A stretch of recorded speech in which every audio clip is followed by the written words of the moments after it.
Welcome to EU Tweets of the Week. This week, Germany finally gets its GroKo in plenary. Transnational lists are a no-go. And Elon Musk's magic space car is just loco. German political leaders agreed on Wednesday to form a new coalition government. MEP Manfred Weber said the agreement is a signal of stability for Germany and Europe. But Julia Leonarda reckons the new government will be worse than the last and is looking for a new country to live in. Ned Richardson-Little noticed that not a single minister in the new Grand Coalition cabinet comes from the East. Great work tackling that sense of regional alienation, guys. But the coalition treaty is very pro-Europe. According to Jean-Claude Juncker, the word Europe appears 312 times. GroKo is short for Gross Coalition, but Burly Monster said it sounds like a brand of weed killer that very slowly kills off all known opposition. Try it now, new, but not necessarily improved. Speaking of German things that are slow to go, did you know the Berlin Wall has now been down longer than it has been up? Twitter certainly did, as pretty much everyone decided to tweet about it, including Milos Vojinovic, Scott Stapp, who feels old, and Richard Adams.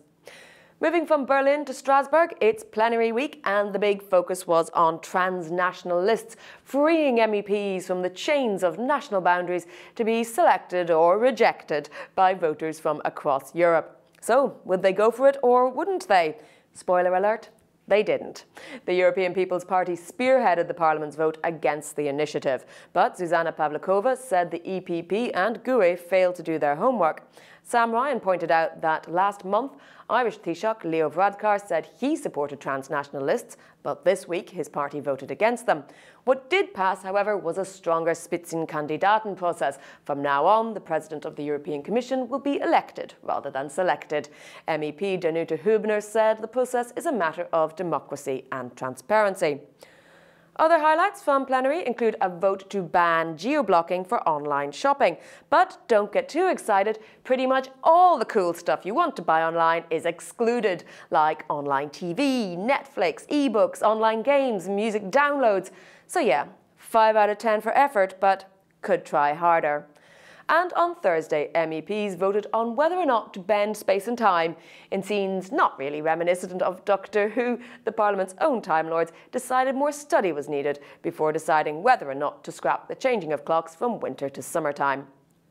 Finally, staying with space travel, Elon Musk and SpaceX launched a Tesla Roadster into outer space on the world's biggest rocket. It launched at 1930 Central European time on Tuesday. The Daily Mail reported ear-splitting triple sonic booms while everybody geeked out.